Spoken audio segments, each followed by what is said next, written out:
The Dead Moon Bridge lifted its first stone before Alpha King Garron Veyr set one boot on it. Not enough to block him, enough to warn him. The pale slab rose from the black river by the width of a hand, water streaming from its edges like old tears. The army behind him stopped in a long iron line across the riverbank. Wolf riders, spear guards, bannermen, healers, war carts, and 300 soldiers who had marched through the night because the eastern pass had fallen before dawn. They had no other crossing. Silverjaw Moon Bridge was supposed to be dead. That was why Garron had sent his rejected wife there. A dead moon bridge did not wake for armies. It woke for unpaid crossings, broken vows, and names abandoned on the wrong side of water. Across the river, Thessa Rowe stood beneath the broken moon arch with a lantern in one hand and a spear in the other. She wore no queen's cloak, no wife's silver, no royal mourning veil for a marriage that had not died loudly enough to be grieved. Only a dark wool coat patched at the sleeves, boots whitened by bridge salt, and a strip of grey cloth tying back hair the wind kept tearing loose. For one breath, Garron did not recognize how thin she had become. Then he hated himself for needing the breath. Border Lord Malrek Sane rode up beside him, his private soldiers fanned behind his black and red banner. "Majesty, the bridge has shifted. Give the order, and my men will lay hook chains." The second stone rose, then the third. This time the army heard it. Stone grinding against river dark. Wolves whined low along the bank. Garron lifted one hand. No one moved. On the opposite side, Thessa did not bow. That cut through the cold more sharply than insult would have. For 7 months, she had guarded his forgotten bridge. For 7 months, every royal message had called it assignment, border service, dignified separation, mercy, merce. He had called it that himself. The word tasted different now with a river between them and an army at his back. "Thessa," he called. The black water took her name and pulled it under the bridge. She answered without raising her voice, yet the dead arch carried it clearly. "Majesty." Not Garron, not husband. Good. He deserved the distance. Malrek's mouth tightened. She should have reported the bridge wake. Thessa looked at him then. "I did." The words reached the soldiers. A murmur passed through the front ranks. Malrek lifted a gloved hand. No such report reached the war road. "No," Thessa said. "It reached your border office." Garron turned slightly. Malrek's face did not change. That made Garron look longer. The Dead Moon Bridge rose another inch. Its stones were old wolfbone white, veined with silver cracks that had not glowed in generations. Beneath them, the black river moved without reflection. No moon shone in it. No stars. Only shapes like pale wolves sliding under the surface, too long and too thin to be living shadows. A young soldier stepped too close to the wet sand. Thessa saw. "Do not step where the river shows teeth," she said. The soldier froze with one boot half lifted. A silver wolf shadow surfaced below him, jaws opening without sound. The sand under his foot broke away and fell into black water. Garron moved before thinking. He caught the soldier by the cloak and hauled him back. The river closed over the fallen sand as if nothing had happened. Thessa's eyes met his across the bridge. No gratitude, no triumph, only that quiet look she had given him the day he sent her away, as if he had mistaken obedience for emptiness. Malrek leaned close. "Majesty, if the bridge wakes to her voice, she has been binding it without leave." Thessa heard him. Of course she did. Lonely posts taught women to hear what powerful men tried to keep low. "The bridge is not bound to me," she said. "It is listening." "To whom?" Garron asked. The fourth stone lifted. Then the fifth. The road across the river broke in sections, each pale slab rising out of alignment until the bridge no longer looked like a crossing. It looked like a spine refusing to bow. Thessa set her lantern at her feet. "The abandoned," she said. Malrek laughed once. A pretty phrase from a woman assigned to a quiet post. Thessa's fingers tightened around her spear. Assigned. The single word struck harder than accusation. Garron remembered the council chamber, her standing beside the cold window while Malric spoke of unrest along Silverjaw, his own anger after the failed southern treaty, the court whispering that Thessa was useless as wife, too still, too plain in politics, too soft for a kingdom at war. He had not wanted her killed. He had not wanted her caged. So he had sent her away. A post with no court eyes. A duty with no ceremony. Mercy. The bridge groaned. Every wolf in the army lowered its head. Thessa looked at the animals first, not the king. That was another wound. She had always noticed what suffered before what ruled. "Tell your wolves to stay back," she said. "The river remembers unpaid crossing." Malric's smile vanished for half a breath. "Unpaid?" Thessa turned toward him slowly. "You know that word." Malric's glove tightened over the toll chain at his belt. Garron's gaze dropped to the chain. It was silver black, old, and too heavy for decoration. Each link bore a border mark worn nearly smooth by handling. Malric covered it with his cloak. "Every bridge has toll language. It means nothing." Thessa's eyes did not move from him. "Then why did you stop sending names across water?" Garron's head turned fully now. "What names?" A horn sounded from the eastern ridge. "Not Veyr. Not Border Watch. Enemy." A scout galloped down the bank, horse-lathered white. "Majesty, Eastern riders broke through the ash pass. If we do not cross before moonheight, they reach the inner villages." The army shifted in fear. Garron stepped toward the bridge. Every stone rose at once. The crossing split open from bank to bank, leaving gaps wide enough for the Black River to show its moving silver wolf shadows below. Spears lifted behind him. Wolves barked and backed away. The royal banners snapped in a wind that came from the water instead of the sky. Garron stopped at the edge. Thessa stood on the far side, trapped alone with the bridge between him and war. He looked at her. "I can send ropes." Her face changed. "Not much." "Enough." "Ropes?" she asked. "To bring you across." The river went still. Malric whispered, "Majesty, we do not have time." Thessa stepped onto the first raised stone. It lowered beneath her foot. Only hers. She walked one pace onto the broken bridge, lantern light touching the silver cracks, spear held at her side. The wolf shadows below rose toward her, then sank again as if recognizing a guard who had kept the night with them. Garron took one step forward. The stones under him lifted higher, refusing. Thessa stopped halfway between loneliness and an army. "You offer to carry me now?" she asked. His throat tightened. She looked down at the Black River, then back at him. "You already crossed over me once," the bridge answered. Every stone flashed silver. A voice rose from beneath the river, old as moonbone and cold as abandoned vows. "What vow did you keep to the woman you left on a dead road?" The Dead Moon Bridge did not lower for the army. It lowered for Thessa Rowe's next step. One pale stone sank beneath her boot as if recognizing weight it had carried for 7 months of rain, frost, salt wind, and silence. The next stone waited in the dark river ahead of her, cracked with silver light. Beneath it, wolf shadows moved through the black water without making ripples. On Garron Veyr's side of the river, 300 soldiers stood unable to breathe. The eastern horn sounded again, closer. A scout dragged his horse to a stop near the king, face white with mud and fear. "Majesty, the ash pass is gone. Enemy riders are moving for the inner villages. We lose an hour here, and they reach the first farms before moonheight." Garron did not look away from Thessa. The voice from beneath the bridge still hung between them. "What promise did you keep to the woman you left here?" He had crossed battlefields, borders, oath fires, and enemy bloodlines. He had broken rival alphas beneath his hand. He had watched men kneel because his wolf stood behind his shadow like a crown made of teeth. But the bridge would not let him cross the woman he had abandoned.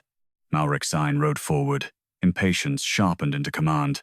"Majesty, the army cannot be stalled by a bride's sorrow. Let my hook teams force the stones down." Thessa's eyes moved to the iron chains coiled on Malrek's war carts. "Do that," she said, "and the river will count every man who touches iron before it counts the first wheel." A low growl passed through the wolves. Malrek's private soldiers shifted uneasily. Garron turned. "What does that mean?" Malrek answered before Thessa could. "Bridge superstition. Silverjaw has always had rot in its old guard families." Thessa stepped onto the next stone. It lowered, only after her foot touched it. "The Dead Moon Bridge does not wake for armies," she said. "It wakes for unpaid crossings, broken vows, and names abandoned on the wrong side of water." The army heard her. So did the bridge. A silver crack ran down the arch and vanished under the river. Garron felt the words strike places armor could not cover. Unpaid crossings. Thessa turned slowly toward Malrek. He knows that word. Malrek's glove tightened over the toll chain at his belt. It was a small movement. Too small for fear. Large enough for guilt. Garron saw it. Malrek saw him see it, and his expression cooled into injured loyalty. "Your Majesty, I have maintained this border, while others treated it as a dead post. If she has filled your ears with bridge tales, remember why she was sent here." Thessa's mouth did not tremble. That almost hurt worse. "Yes," she said. "Remember." The bridge shifted. For one moment, Garron was back in the council chamber, Thessa beside the western window, hands folded so tightly the knuckles had whitened. Malrek speaking of unrest along Silverjaw. The court suggesting a useless wife could become a useful symbol at a forgotten border. Garron telling himself distance would be kinder than humiliation beneath palace eyes. He had given her exile and named it mercy. The bridge had remembered the true name. Another horn cried from the east. A captain came to Garron's side. "Majesty, we need orders." Garron looked across the river. "What must be paid?" Thessa's gaze did not soften. "Not coin." Malrek gave a short laugh. "Of course not. Grief always prices itself higher." Thessa ignored him. "Read the reports." Garron frowned. "What reports?" "The ones I sent every 7th night for 7 months. Bridge movement, missing patrols, unmarked crossings, private soldiers using the moon shallows, widow tolls collected twice, names absent from the East Road death ledger." The cold in Garron's chest deepened with each sentence. Malrek's horse stamped. "Majesty," the border lord said, "the woman has been alone too long. Loneliness makes patterns out of mist." Thessa looked at him. "Then open your border office packet." Silence fell. Not full silence. Armies never gave that. Leather creaked. Wolves breathed. The river licked the stones. But the human voices disappeared. Garron turned to Malrek. "Packet." Malrek's eyes narrowed. "This is not the hour for clerk's work." "Packet." The command carried the alpha beneath the king. A young officer from Malrek's own ranks dismounted with visible reluctance and unstrapped a black leather satchel from the border lord's rear cart. Malrek watched him with a stillness that made the air around him dangerous. The officer brought it to Garron. Garron broke the wax seal.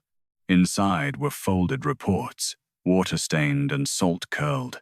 Thessa's handwriting covered the top sheet. 7 nights ago. 14. 21. Back through months of ignored warnings. No royal seal had opened them. Garron's fingers tightened around the papers until the edges bent. He looked across the bridge at Thessa. "These never reached me." "No," she said. Malrek spoke quietly. "Border officers filter panic before it reaches the throne." Thessa's eyes flashed then, not with tears, with fury finally allowed a place to stand. "You filtered names," the bridge answered.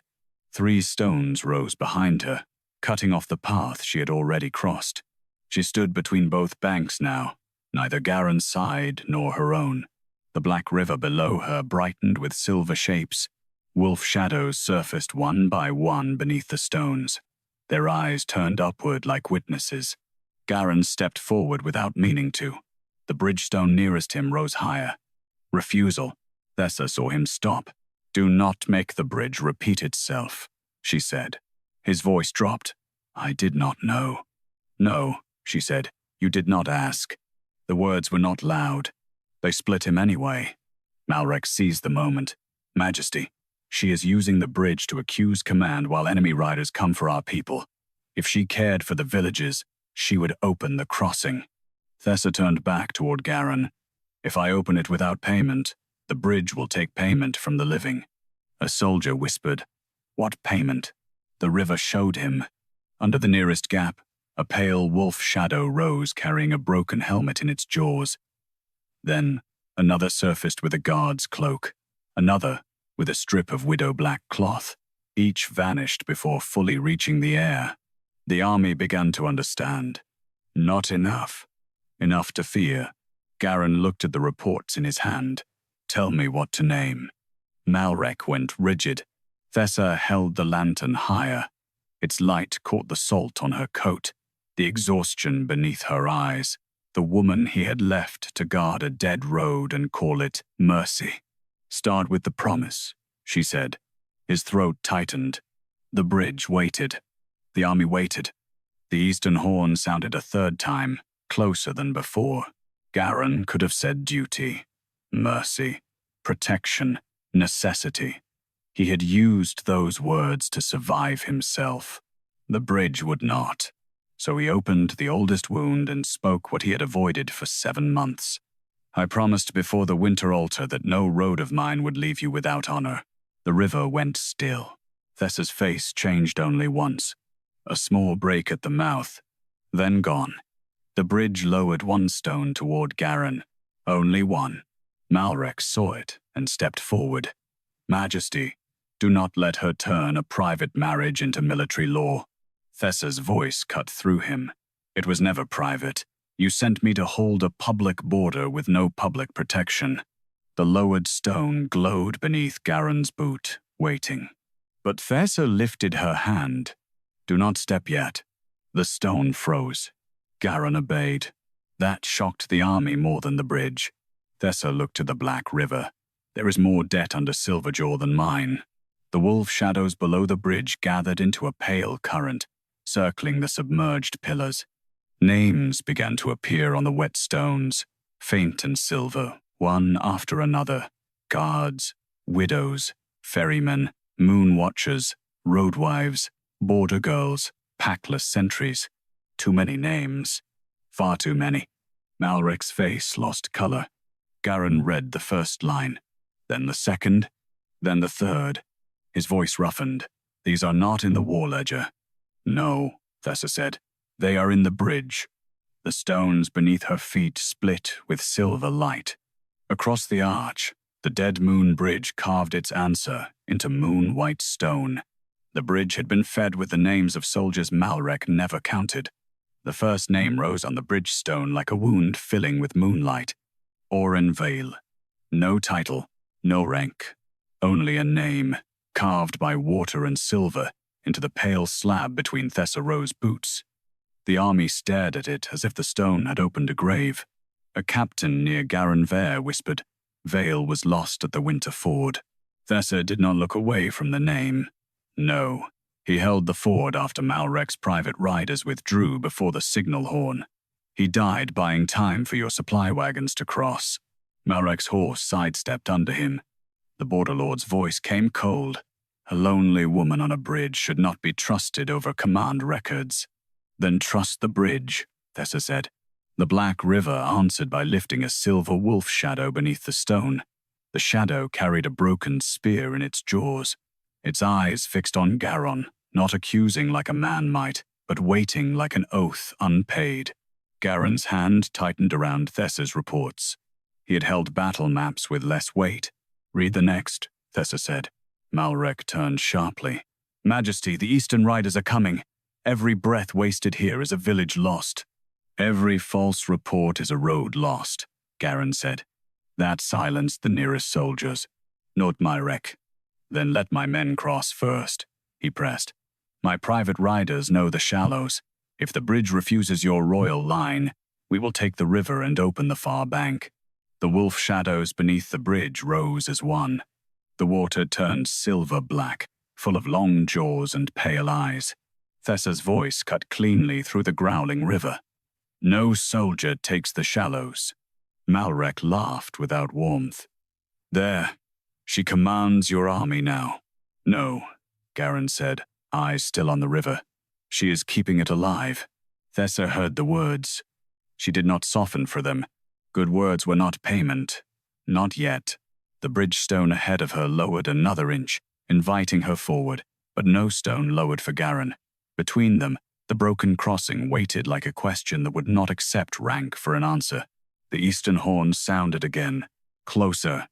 A scout on the ridge shouted down, "Enemy banners! Less than 2 miles!" Fear ran through the army. Garron looked to Thessa. How many names? Her mouth tightened. Enough that the bridge sank under them. Malrek snapped. Enough riddles. Thessa's lantern flame bent toward him. The stone beneath her feet showed a second name. Mada Fen. A healer near the rear sobbed once and covered her mouth. Garron turned. You knew her? The healer nodded, trembling. She was a bridge widow. She sent poultices every moon to Silverjaw. We were told she took fever. Thessa's eyes hardened. She crossed in floodwater carrying medicine after Malrek's toll. Men refused her passage because her husband's death token had not been stamped. The river lifted a strip of widow-black cloth from its surface.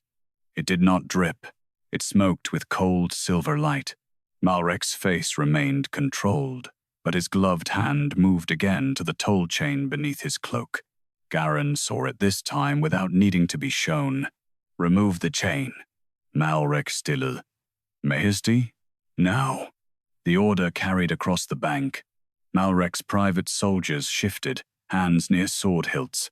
Garron's royal wolves raised their heads. The air sharpened.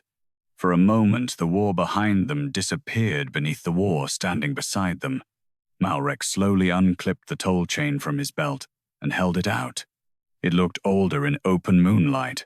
Silver, black links, each stamped with a tiny bridge mark. Some links were smooth from use, others were darker, as if touched by river rot. Garron reached for it. Thessa shouted, "Do not take it barehanded." He stopped. The chain trembled in Malrek's grip. A pale wolf shadow surfaced beneath the nearest gap, jaws opening toward the chain as if it smelled meat. Thessa stepped forward. The stone beneath her lowered for her, then the next. She moved farther onto the broken bridge, lantern in one hand, spear in the other, while the black river watched from below. Garron's breath caught before he could stop it. The gap on either side of her was wide enough to swallow a horse. She did not look down. That was what 7 months had done. It had not made her fearless. It had taught her where fear belonged. Lay the chain on the first stone, she said. Malrek hesitated. The bridge groaned. Garron's voice went quiet. Lay it down. Malrek obeyed. The toll chain touched the pale slab and instantly steamed. Names flared along the links. Not all at once. Onebewan, Garron Veyr, Marafen, Thessa Rowe, Liorasane. At that last name, Malrek flinched. Thessa saw. So did Garron. Sen, Garron said. Malrek's face went bloodless for half a heartbeat before fury replaced it. A distant cousin. A deserter. Her name was removed for shame. The chain spat silver sparks. The bridge did not like the lie. Thessa looked at Garron. She was no deserter. She was border watch. She refused to open the moon shallows for his private riders after midnight. 3 days later, her name vanished from the ledger. Malrek's eyes turned lethal.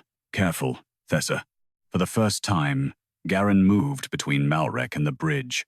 He still could not cross, but he could stand in the way of the man who wanted her afraid. Speak to her again in that voice, Garron said, and you answer to me before you answer to the bridge. Thessa's fingers tightened around the spear. Not gratitude, not trust. But she heard him. The bridge lowered 1 stone for Garron. Only 1. A test. A cruel mercy. He looked at it, then at Thessa. May I step? The army went still. Malrek stared as if the king had knelt. Thessa held his gaze across the broken silver path. The black river moved below her, full of wolf shadows and unpaid names. "One step," she said. "No command follows you." Garron stepped onto the lowered stone. It held. The army released a breath. Then the bridge spoke again, not with a voice from the river, but through every name burning on the toll chain. "Count the abandoned before you cross for the living." The eastern ridge erupted with enemy howls. Arrows darkened the moon above the far bank, and the next name rising on the bridgestone was not a soldier's. It was Rowe. The arrows fell before anyone could speak her family name. Black shafts came down from the eastern ridge in a thin, cruel rain, striking shields, sand, wagon wood, and the wet stones near Garron Veyr's boots. Wolves snarled along the bank. A healer cried out. A bannerman went down with an arrow through the shoulder, the royal moon standard collapsing into river mud. Garron turned by instinct. Shields forward. The front line moved. Not because the bridge allowed it, because war did not wait for grief to finish speaking. Thessa Rowe stood halfway across the broken bridge while enemy arrows hissed through the air around her. One struck the stone beside her foot and split in two. Another curved strangely before reaching her, pulled aside by the silver cracks running beneath the bridge. The Dead Moon Bridge would not let iron touch her. Not yet. Malric Sane saw it. His expression changed before he controlled it. Garron saw that too. The name on the stone finished burning. Rove. Not Thessa. Not a first name. A bloodline. The bridge was not accusing a woman. It was calling a house. Malric lifted his voice over the attack. "Majesty, now you see it. Her family has been bound to this bridge longer than she admitted. The Rows were never simple border guards. Thessa did not deny it." That silence struck Garron harder than denial would have. The bridge lowered one more stone before him. A second step. He did not take it. Thessa had allowed one step only. No command followed him. He looked across the gap. Thessa. She kept her eyes on the burning name beneath her. "Do not ask me to explain while arrows fall. Then tell me what to do." Malric laughed sharply. "She has turned the king into a waiting boy." Thessa finally looked at the border lord. "No, I have kept him from becoming another unpaid crossing." The river surged. A silver wolf shadow rose beneath Malric's side of the bridge, carrying something pale in its jaws. A child's wooden practice sword. No blood. No body. Only the kind of small object a family kept after the dead were called unfortunate instead of counted. The army saw it. Fear moved through the soldiers like cold smoke. Garron's voice cut through them. "Hold shields. No one enters the shallows. No one touches Malric's chains." Malric's jaw tightened. "My men can flank the ridge. Your men do not move until the bridge counts what your office buried." The words cost Garron. Thessa heard the cost. She did not reward it. Good. Garron had spent years thinking command was the same as repair. It was not. It was only the first stone, and the bridge had barely lowered that. More arrows struck the bank. A soldier near the water slipped on mud and almost fell toward the Black River. Thessa moved before anyone else. She drove her spear into the bridge stone, hooked the butt beneath the soldier's belt from across the gap, and pulled. The movement should have been impossible. The distance was too wide, the spear too short. But the bridge stretched beneath her. One stone slid forward like a pale tongue, carrying her reach farther than flesh should allow. The soldier fell backward onto the bank, gasping. Thessa yanked her spear free. Garron stared at the moving stone. Malric's voice dropped. "Bridge witch." Thessa's eyes did not leave the soldier she had saved. Bridge guard. Another name rose beneath Rowe. Thessa Rowe. Garron heard the breath leave Thessa. Not loud, not dramatic, but enough. He turned toward her fully. Who was Seren? Her hand tightened around the spear shaft. Malric answered first. A traitor hanged in old border records. The toll chain on the stone hissed. One link split open. The lie had weight. The bridge broke it. Thessa's face went pale, then still. "My mother." The words crossed the river more quietly than arrows. Garron felt them enter him like a blade. He remembered asking once, early in the marriage, whether her family had court ties. She had said no. He had been relieved. A wife without factions was easier to place, easier to dismiss, easier to send where politics needed silence. He had never asked what the silence had cost. What happened to her? He asked. Thessa looked at Malrek. The bridge did too. Every silver wolf shadow beneath the black river turned its head toward the border lord. Malrek smiled with controlled pity. Her mother opened Silverjaw during a moon raid and let enemy wolves across. Border law punished her. Thessa's voice went flat. Border law never tried her. She confessed. She drowned before dawn. The river rose 1 inch. All along the broken bridge, names began appearing around Seren Rose. Guards, widows, ferry hands, moon watchers, toll wives, wolf scouts, nameless runners, not random. A circle of witness. Garron read them as arrows struck shields behind him. Each name was another person omitted from the victory songs. Each name was another crossing paid by someone the court had never thanked. Malrek pointed toward the ridge. Majesty, if you stand here reading ghosts, the living burn. Thessa turned on him then, and for the first time, the loneliness cracked open enough for fury to show. The living burn because you emptied the border watch and called it efficiency. The living burn because your private riders charged tolls on royal roads. The living burn because every warning I sent was locked under your seal. Malrek's private soldiers reached for blades. Garron's royal wolves surged forward. The bridge groaned. The black river opened its teeth. Enough, Garron said. The word carried alpha power. The wolves froze. The men did not. Malrek's captain drew 1/2 inch of steel. Thessa lifted her lantern. The flame turned silver. Every bridge stone showed a different report in Thessa's handwriting, sealed, dated, and unopened. The army saw them. 7 months of warnings. 7 months of loneliness made into evidence. Garron looked at the pages glowing under her feet and felt shame become something heavier than regret. A fact. Malrek, he said. Why were these not delivered? Malrek did not answer quickly enough. The eastern ridge erupted again, this time with enemy wolf howls so near the horses screamed. A flaming arrow struck one of the supply carts. Fire leapt up. The army lurched. Garron turned, torn between the burning cart, the bridge, the reports, and Thessa standing between all of it with her mother's name beneath her boots. Thessa made the choice before he could. Send water crews to the carts, she said. Shield line stays low. Spears angled upward. Do not chase the ridge. They want you scattered. A captain looked to Garron. Garron's pride nearly answered for him. Then he killed it. Do as she says. The army moved. The bridge lowered the second stone fully beneath Garron's feet. Permission, not forgiveness. He stepped onto it. Thessa watched him cross one more pace and lifted her hand. He stopped before she had to speak. That mattered. A third name rose on the bridge between them. Not under Thessa, under Garron, Garron Veyr, his father, the former Alpha King. Garron stared.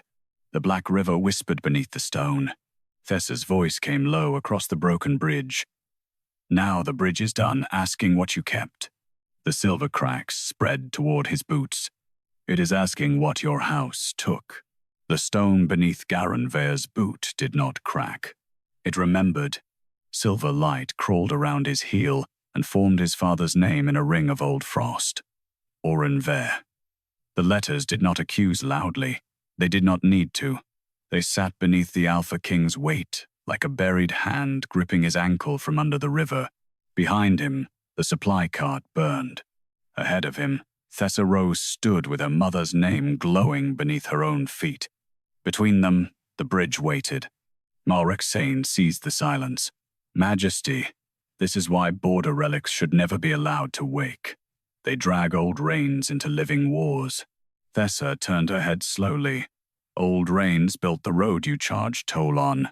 Malrek's expression hardened. Old reigns also hanged traitors. The river rose, not in waves. In one smooth black lift, as if the water itself had taken offense. Garron looked down at his father's name. What did my house take? Thessa's fingers tightened around her spear. For the first time since he had reached Silverjaw, hesitation crossed her face. Not fear of Malrek, fear of saying the truth and watching another king choose convenience. The eastern ridge flashed with torchlight. Enemy riders were forming in black lines above the bank, waiting for the army to panic into the shallows. Garron could feel every second bleeding away, every village beyond the bridge exposed. Still, the stone did not lower. War wanted speed. The bridge wanted a count. Thessa lifted her lantern toward the arch. The Veyr kings took bridge oath from the row line. A murmur went through the army. Garron's jaw tightened. Bridge oath? Malrek cut in. An extinct border superstition, nothing binding. The toll chain on the stone snapped another link. Thessa did not look at him. The Dead Moon Bridge was not built to obey kings. It was built after the first moonless flood, when the Black River took 2 packs and returned only their shadows. The rows were sworn to count every crossing, living and dead, so no army could pass over abandoned names. Another arrow struck Garron's shield line. A soldier screamed. Thessa's voice remained steady. Your father wanted war roads opened faster. He ordered the bridge ledgers moved from row custody to border office custody. Malrek said, a lawful reform. The same year my mother died. The wolf shadows beneath the bridge turned in the water. Garron looked at Thessa Rowe's name, then at his father's. Was my father involved in her death? Thessa's face closed. That hurt more than a yes. I do not know, she said. I know the bridge records vanished. I know my mother's warning was sealed under border command. I know Malrek's house gained toll rights before her body was pulled from the lower stones. The army shifted at that. Toll rights meant money, private riders, uncounted crossings, power hidden in logistics while kings collected glory. Malrek's voice became dangerous. You speak beyond proof. Thessa raised the lantern higher. The bridge answered her. Below the arch, the black water cleared in a narrow circle. A scene appeared beneath the surface, not memory as men remembered it, but record as the bridge kept it. A woman with Thessa's eyes stood on Silverjaw in storm rain. One hand on the toll chain, the other pressed to the bridge stones. Men surrounded her, their faces blurred by water, but their cloaks were marked with border red. One figure wore a royal ring. Garron stopped breathing. The image dissolved before the ring could turn clear. Malrek exhaled once, too softly. Thessa saw. So did you drown her? She asked. The question cut the riverbank open.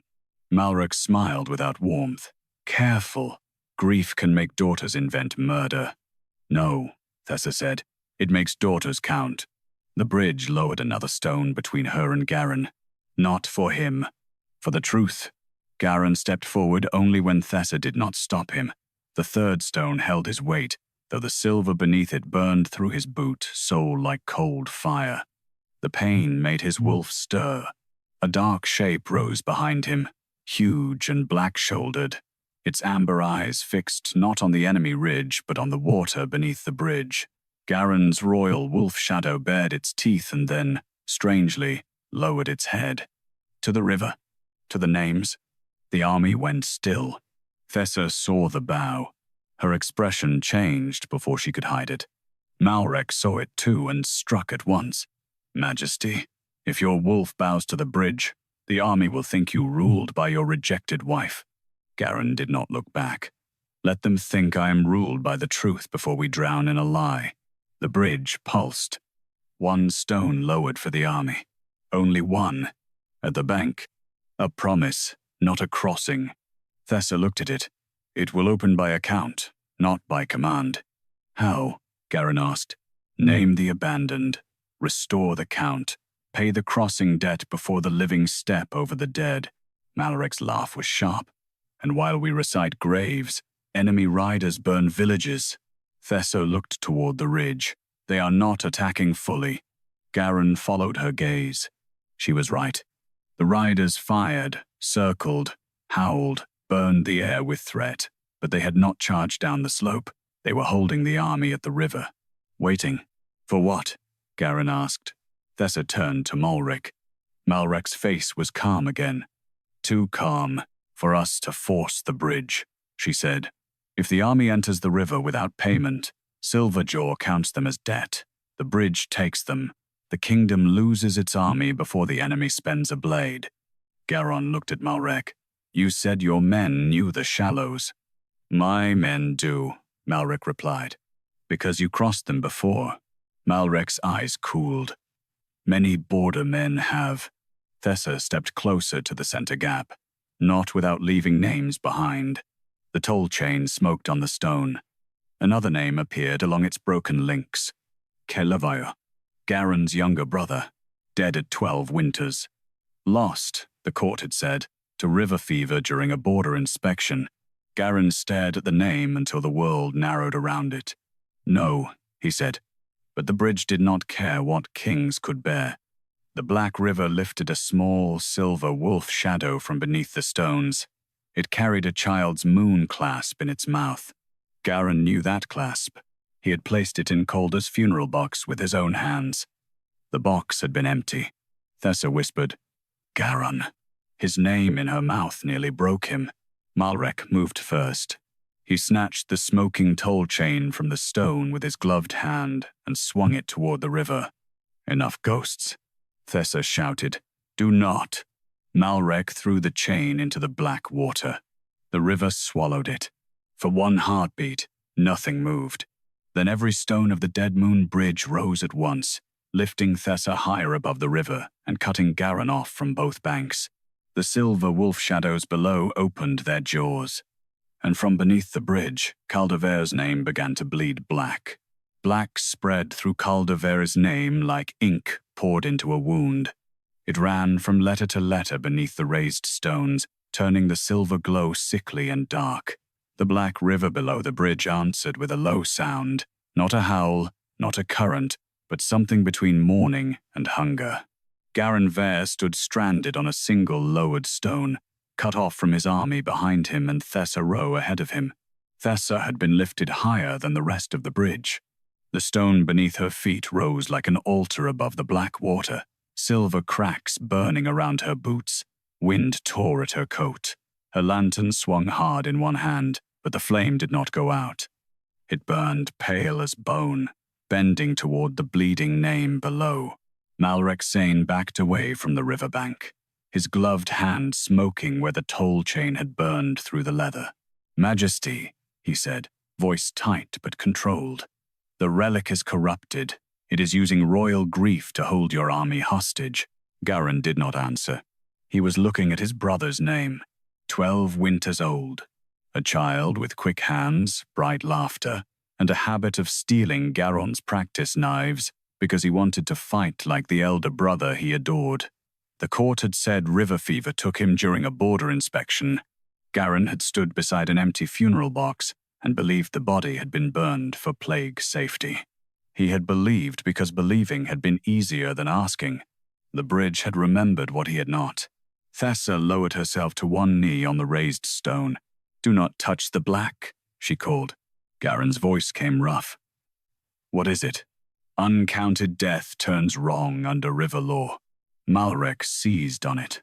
Listen to her. She admits it. She has studied death law forbidden to royal women. Thessa's eyes flashed. I studied what kept killing people after men like you called the road safe. The bridge groaned.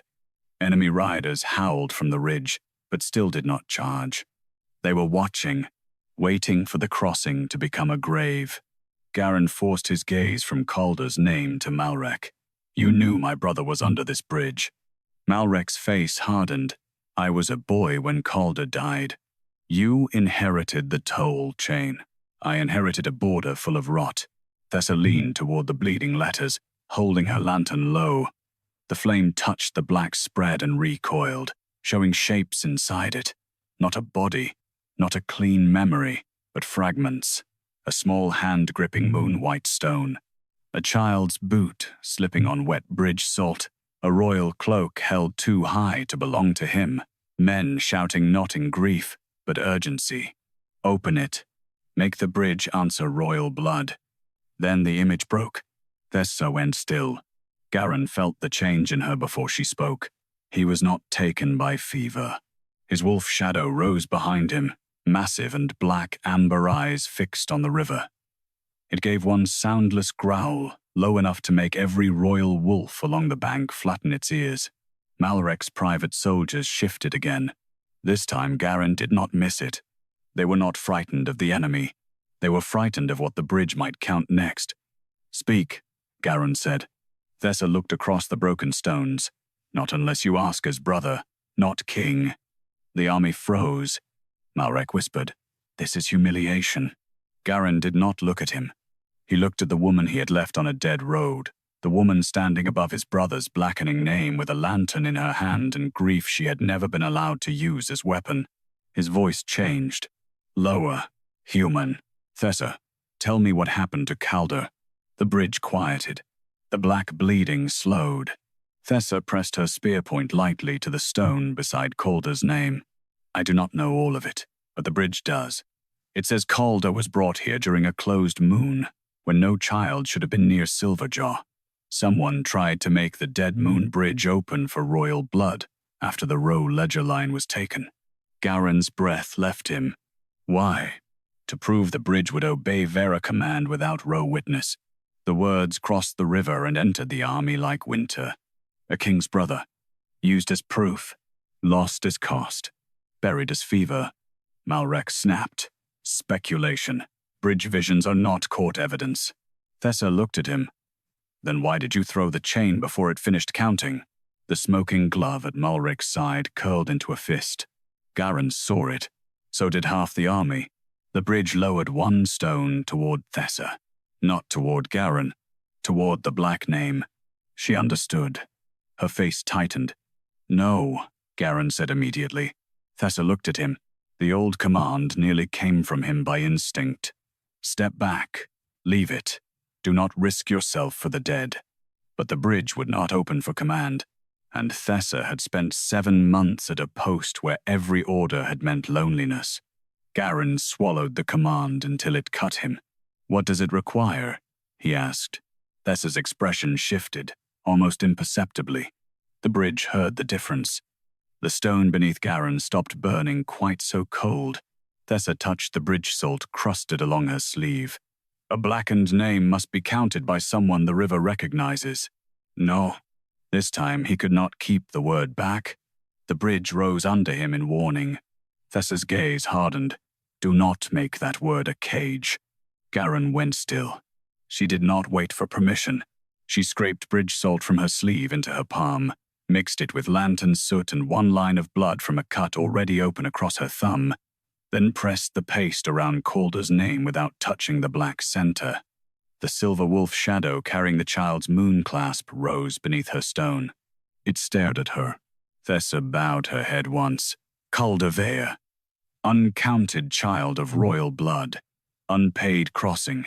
Name witnessed. The black bleeding stopped. Garron closed his eyes for half a heartbeat. Not relief. Something worse. Proof. The bridge dropped a stone between them. Then another. The army gasped as a narrow path formed. Not wide enough for soldiers, not safe enough for wheels, but enough for Garron to take 3 more steps if he dared. Malrek saw the path and moved fast. He turned to his private riders. "Secure the king. The bridge is drawing him into a trap." Steel rung. Royal wolves snarled. Garron turned slowly, and when he spoke, the alpha in him returned colder than before. "Draw one blade toward her, and I will feed your hand to the river myself." Malrek's men hesitated.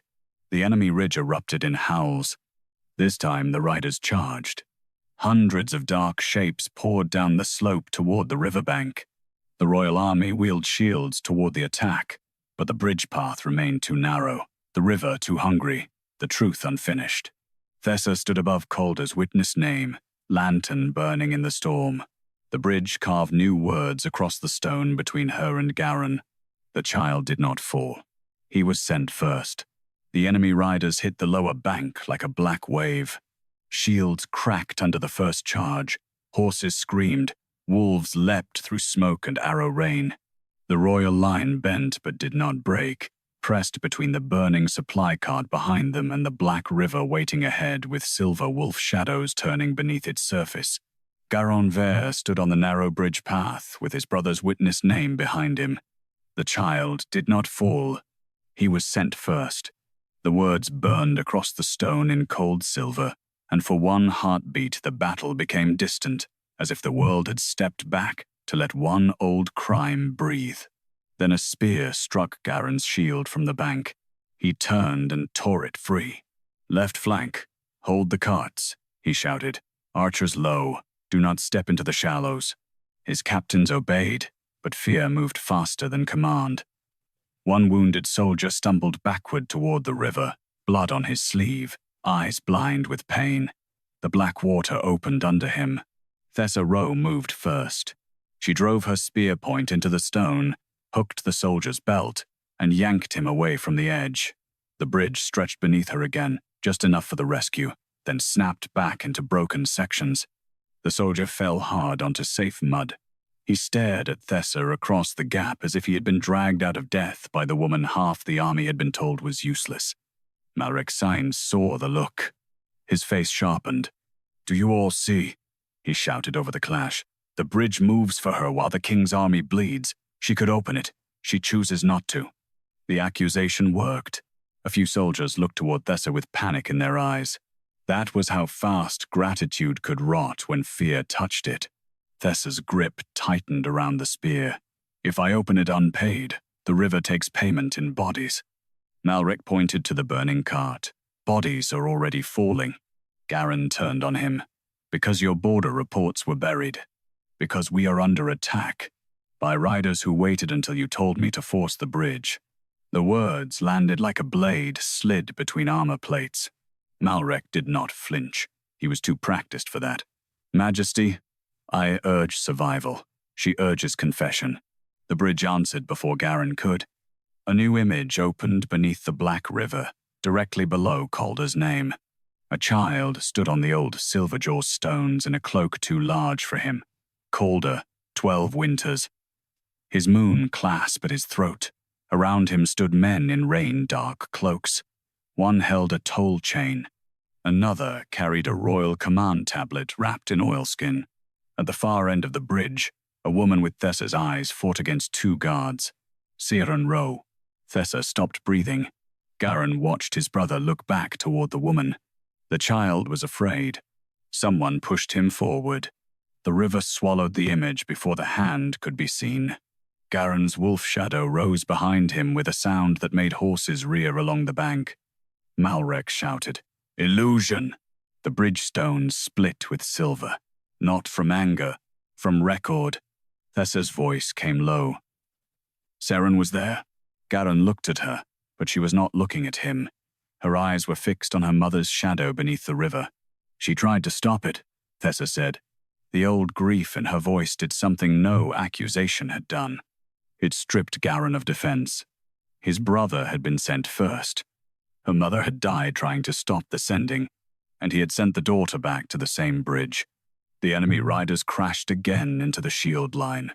A royal captain fell. A black wolf leapt over him, jaws wide for his throat.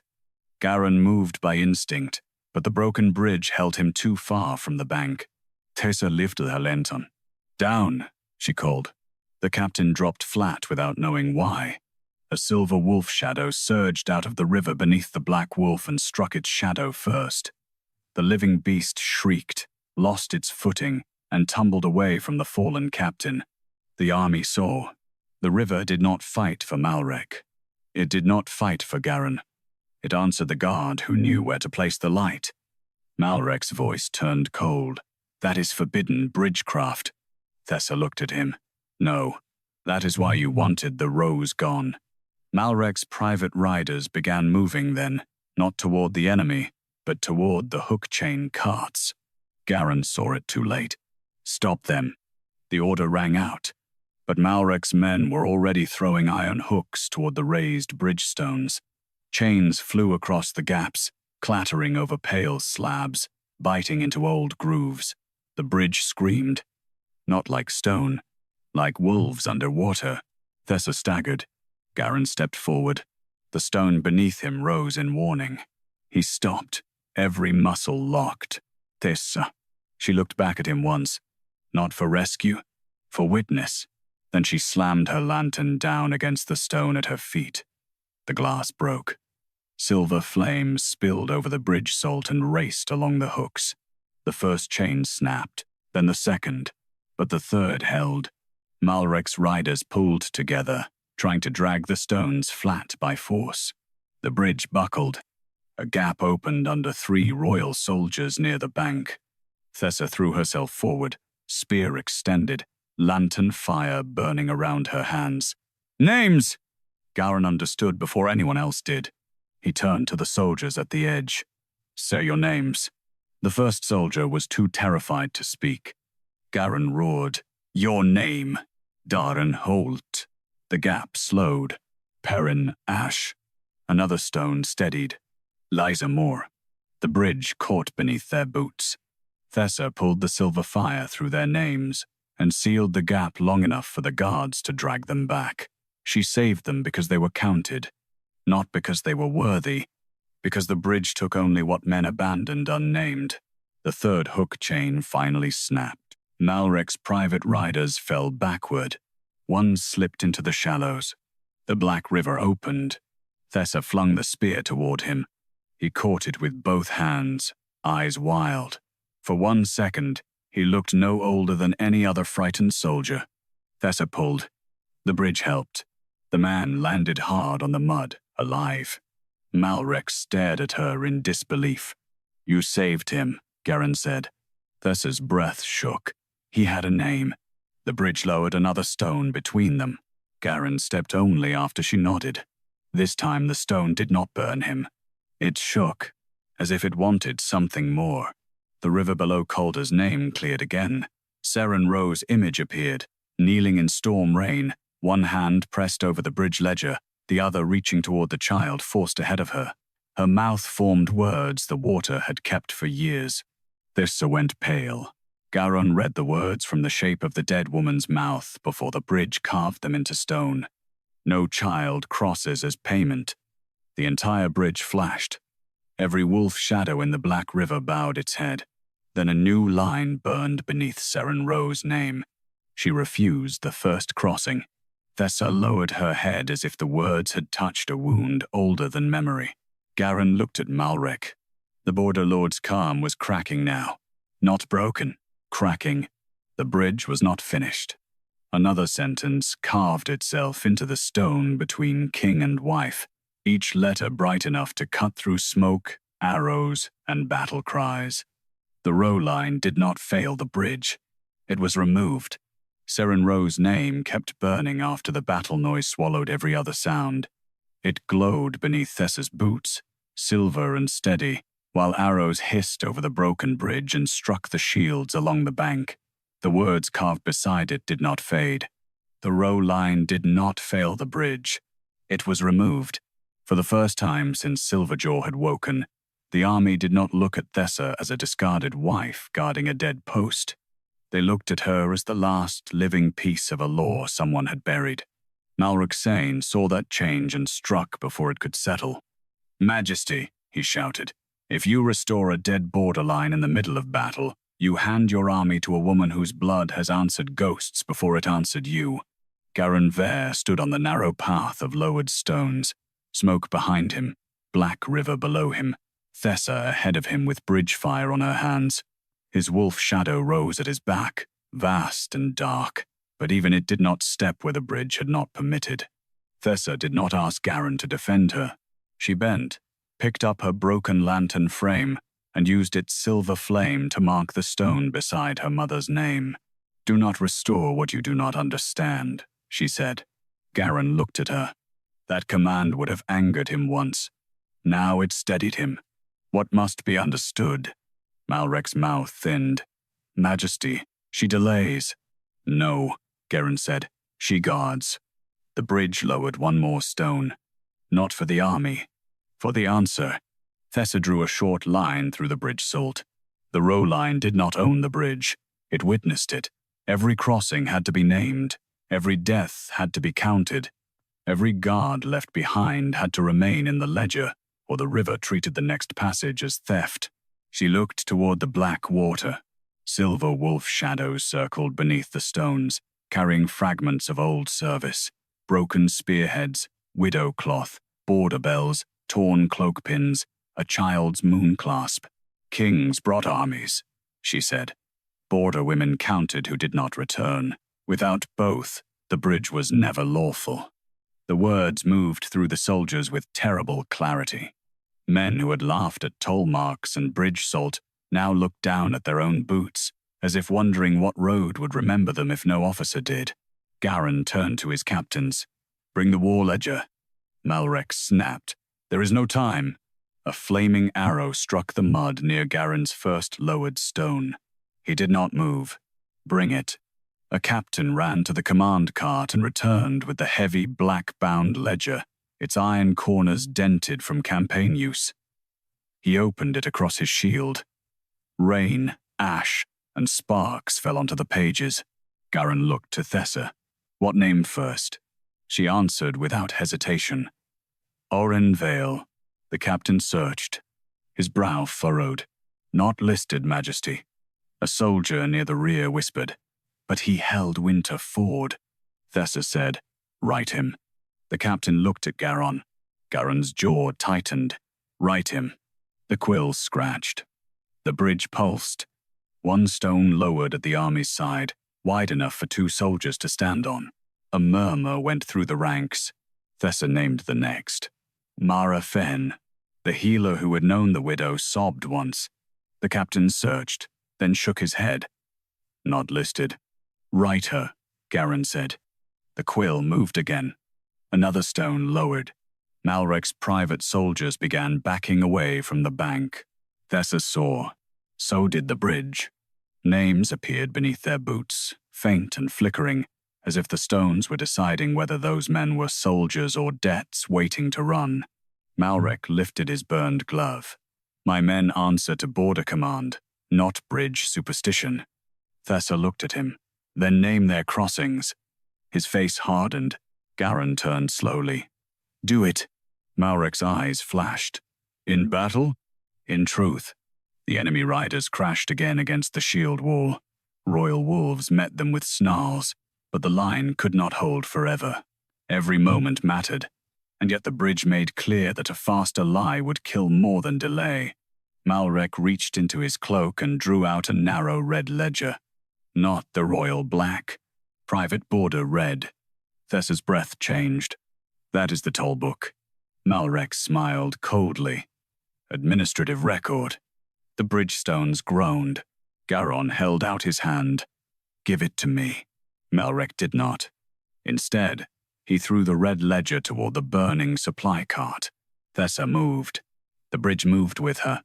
A stone slid sideways beneath her step, carrying her across a gap no living body should have crossed. She caught the ledger before it reached the fire, fell to one knee, and nearly slipped over the edge. The black river opened below her. Garron surged forward. The stone beneath him rose hard, stopping him at the chest like an invisible hand. He could not reach her. For one brutal heartbeat, he was forced to watch the woman he had once sent away save the truth alone. Thessa drove her spear into the stone and hauled herself back. The ledger lay against her ribs. Safe. Her eyes lifted to Garron's. No accusation. That was worse. He had been late again. The bridge lowered the stone between them only after she stood by herself. Malrek's private captain shouted, "She stole border property." Garron turned on him with a calm so cold the wolves stopped snarling. "She recovered evidence under royal witness." The captain shut his mouth. Thessa opened the red ledger. The first pages were not names of the dead. They were payments. Moan silver, grain, widow rings, protection fees, private soldier crossings. Then the handwriting changed. Not Malrek's. Several hands. Dozens. Each page recorded people who had crossed but never entered the royal count. border wives carrying messages, guards sent without patrol banners, scouts marked as deserters after death, wolf handlers lost in moon shallows, and children used to test whether flooded stones would lower. Garron's face went grey. Thessa turned a page and froze. At the top was Thessa Rowe's name. Beside it, in red ink, removed by order. Below it, Garron Veyr. Beside his name, First Royal Trial Crossing. Failed. Conceal under fever record. Garron's wolf shadow gave a sound that shook water from the bridgestones. Malrek's composure finally broke, not into fear, into violence. "Kill the ledger keeper," he ordered. His private soldiers drew steel. Garron roared, and the royal wolves lunged, but the bridge moved first. Every stone beneath Malrek's men lifted sharply, throwing them off balance. The black river rose around their ankles, not swallowing, only holding, counting. Thessa stood with the red ledger pressed to her chest. "You tried to burn the only record that named them." Malrek stepped backward, eyes blazing. "Records do not win wars." "No," Garron said. "But erased records create them." A new sound came from the ridge. Not an enemy horn, a border horn. Malrek's horn. The riders attacking the royal line answered it. Garron turned toward the ridge with deadly stillness. Thessa looked from the red ledger to the enemy banners. Under the ashen mud, each rider wore a small silver-black toll link at the throat, the same mark as Malrek's chain. The bridge carved one final line across the stone between them. The attack did not come to stop the army. It came to make the king force the bridge. The ridge answered Malrek's horn, not with confusion, with obedience. The enemy riders drew back from the royal shield line as one body, turning their horses in a dark sweep across the slope. Their banners were not the banners of the eastern packs, not truly. Ash and mud had hidden the marks, but when the wind shifted, moonlight caught the small silver-black toll links at their throats. Malrek's links, the same mark as the chain he had thrown into the river. The army understood in pieces, first the captains, then the wolf riders, then the soldiers who had nearly died in the shallows because Malrek urged speed over account. Garron Veyr turned slowly toward the border lord. Malrek no longer pretended calm. He looked almost relieved. "You would have lost half this army in the river," Garron said. Malrek's eyes burned. "No, I would have broken an old bridge that has strangled this border for generations." Thessa Rowe stood on the raised stone with the red ledger pressed against her chest. The silver flame from her broken lantern moved around her fingers like a living thing. "You tried to make the king force a crossing so the bridge would drown his soldiers and leave your private riders as the only army left." Malrek smiled. "Private riders who understand war is won by those who move, not those who count." The bridge stones groaned. Garron's wolf shadow rose behind him, larger now, black fur bristling with cold silver along its spine. "You used enemy colors to attack your own king." "I used pressure," Malrek said. "You were weak enough to be stopped by a wife you cast aside." Thessa's face did not move, but Garron felt the wound of it, not because Malrek had spoken insult, because the insult had been built from Garron's own act. He had made her exile believable. Malrek had only weaponized it. The black river lifted beneath the bridge, showing the toll chain far below, coiled around a submerged pillar like a dead serpent. Around it moved the silver wolf shadows of the uncounted, restless now that the truth stood close but unpaid. Garron looked at Thessa. "How does the army cross?" Malrek laughed.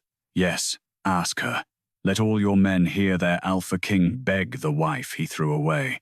Garron did not look away from Thessa. "How does the army cross?" The second asking changed the bridge. A stone lowered between them. Thessa opened the red ledger.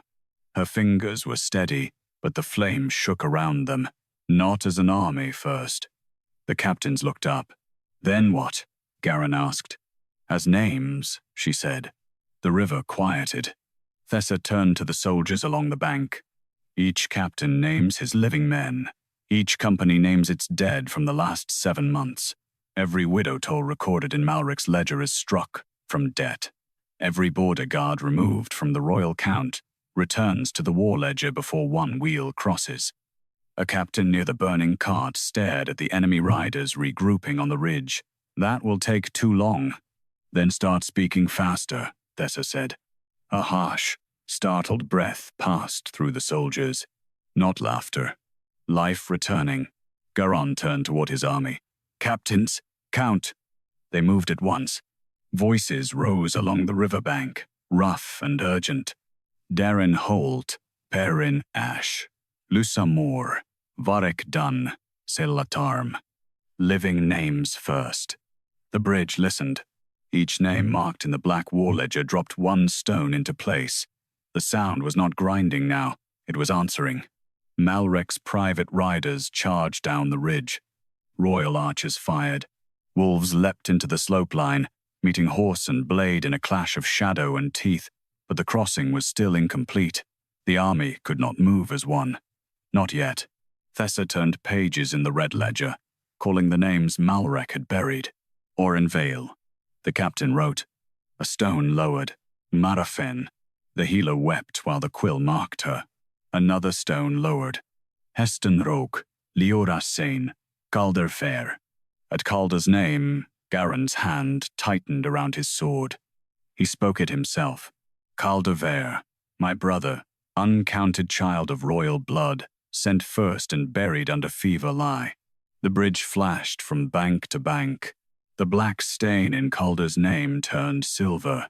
For one heartbeat, beneath the water, a child's wolf shadow lifted its head. Then it vanished into the current of the counted. Garron closed his eyes only for a breath. When he opened them, Malric was moving. Not toward Garron, toward Thessa. The border lord crossed two raised stones that should not have held him. They did not lower for him. They were forced down by something black wrapped around his burned glove, a hidden length of toll, chain he had kept from the river. Thessa saw him too late. Malric swung the chain toward the red ledger. Garron lunged. The bridge rose and stopped him. He could not reach her. Again, Thessa twisted aside. The chain struck her shoulder instead of the book. Pain tore through her face, but she held the ledger tight and drove the butt of her spear into Malric's ribs. He staggered. The stones beneath him screamed. "You kept a second chain," she said through clenched teeth. Malric spat blood onto the stone. "I kept what your mother failed to steal." The bridge darkened. Thessa Rowe's name flared behind Thessa like a warning. Malric lifted the chain again. The row line was removed because it put dead names above living kingdoms. "No," Thessa said. "It put truth before profitable war." He struck. This time Garron's wolf shadow moved. Not Garron. The shadow. It leapt across the stones without touching them, black body stretching over the gaps, and slammed into Malric's chain arm. The chain snapped sideways, missing Thessa's throat by the width of a breath. Garron went still. The bridge had allowed his wolf shadow where it refused his body. Thessa understood first.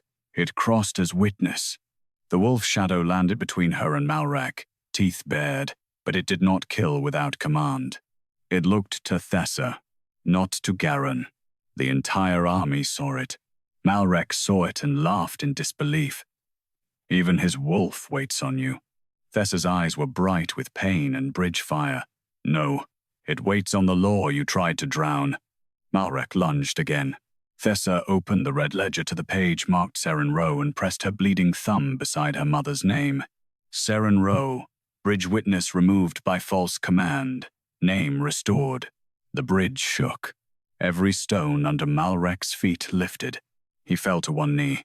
Garron seized the moment and turned to the royal ledger. By crown witness, the row line is restored to Silverjaw Moonbridge. The river rose. Thessa looked at him sharply. He kept going before pride could survive. Thessa Rowe holds bridge witness over this crossing. No king, lord, army, or private chain may pass Silverjaw without her count. The bridge answered. Half the crossing slammed into place. Wide enough for infantry. Not wheels. Not wolves. Not the king. Malric grinned through blood. Still not enough. He was right. The army could send men across, but not the war carts, not the healers, not the royal wolves. They would be split and slaughtered. Thessa looked down at the ledger, then at the Black River, then at Garron. The bridge still requires the abandoned wife's account. His face tightened.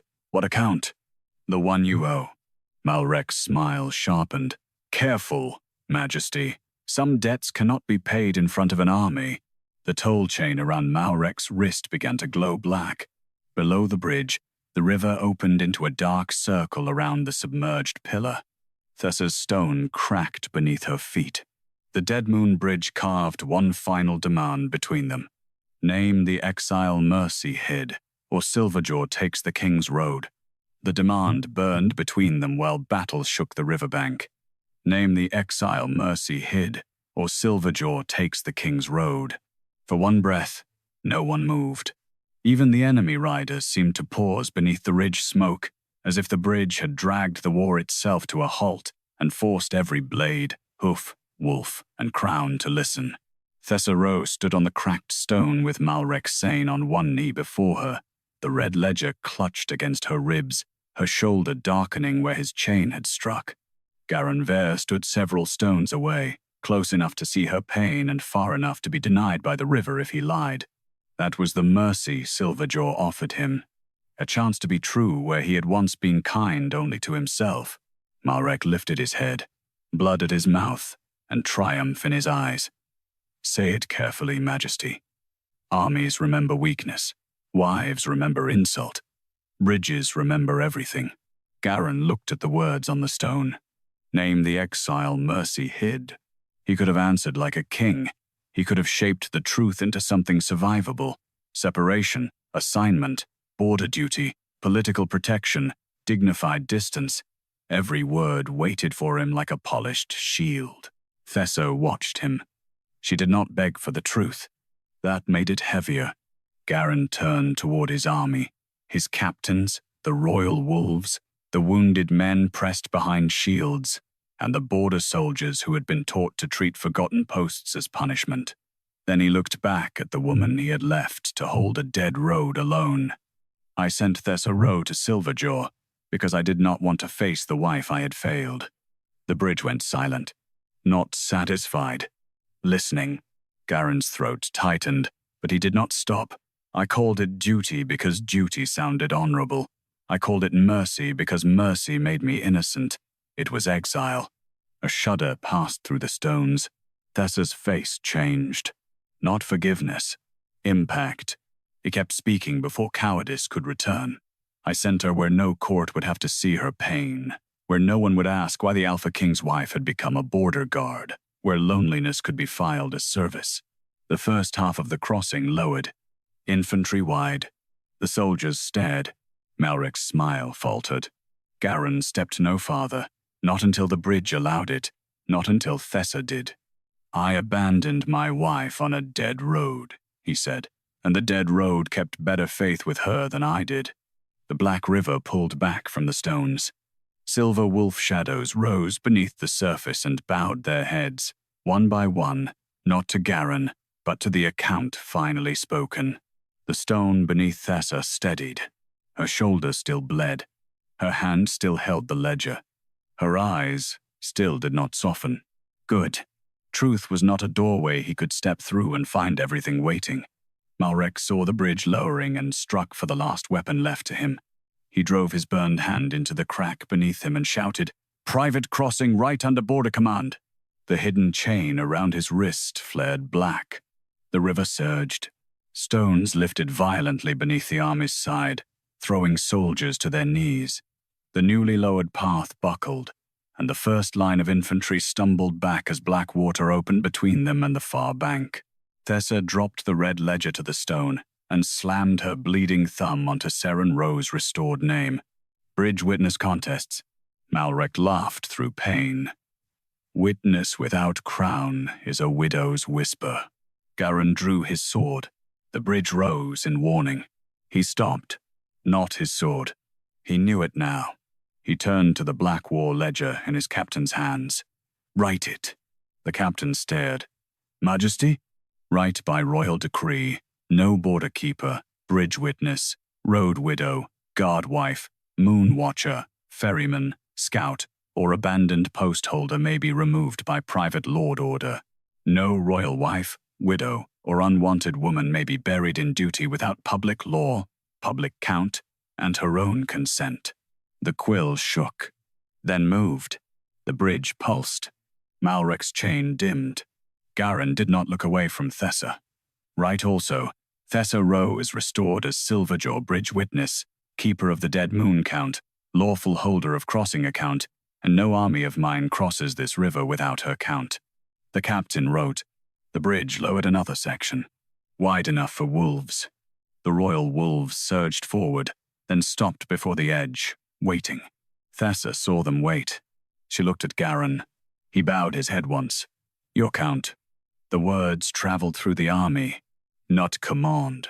Recognition. Thessa lifted the red ledger and turned toward the soldiers. Her voice carried clear over the river and the battle smoke. Living first, wounded second, wolves third, wheels last. No man steps without a name spoken. No dead man is crossed over unnamed. Captains, count your lines. The army answered. Names rose like a tide.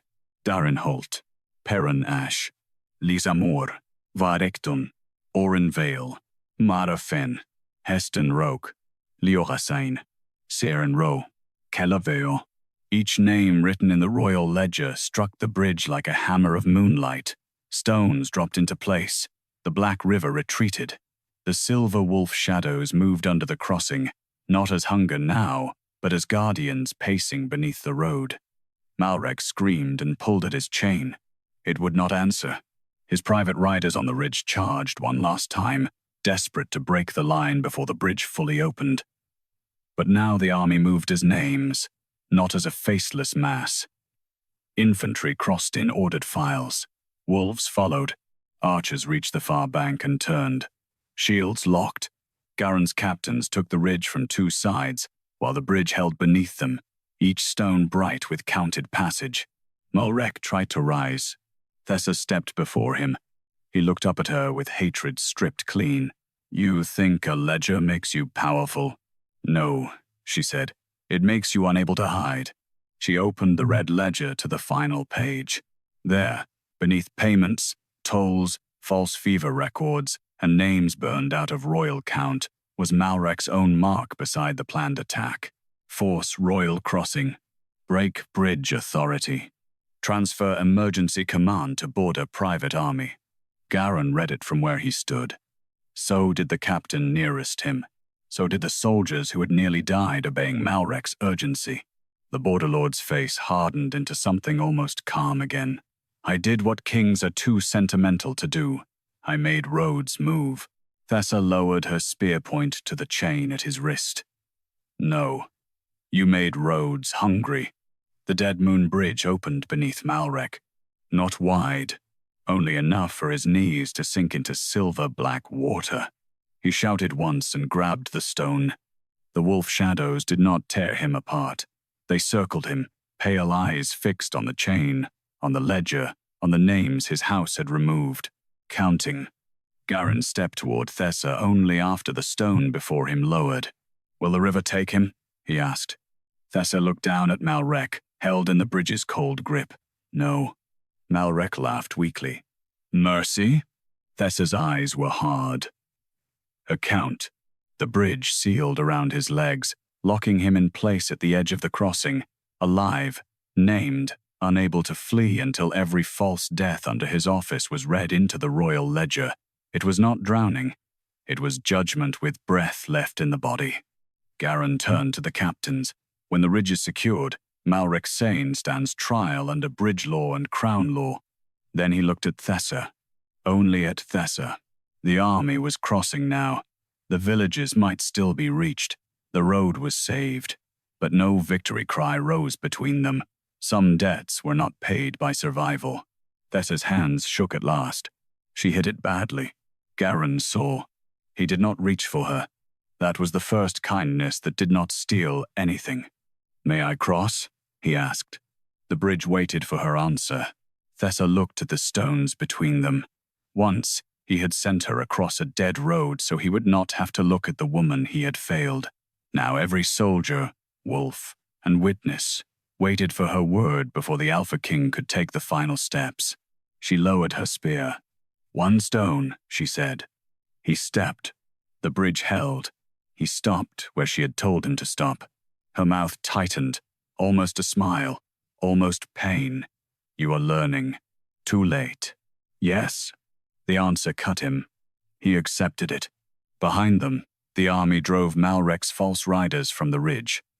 Horns changed from alarm to command. Across the far bank, healers ran toward the road to the inner villages. Wolves crossed safely over stones that would have drowned them an hour before. The Dead Moon Bridge had opened. Not for rank, not for blood, not for command, for counted names, for restored witness, for the woman who had been left behind and had kept faith anyway. Garron looked at Thessa's wounded shoulder. "May I call a healer?" "You may call one. May I stay until she comes?" Thessa studied him for a long moment. The river moved quietly beneath them, no longer teeth, no longer hunger.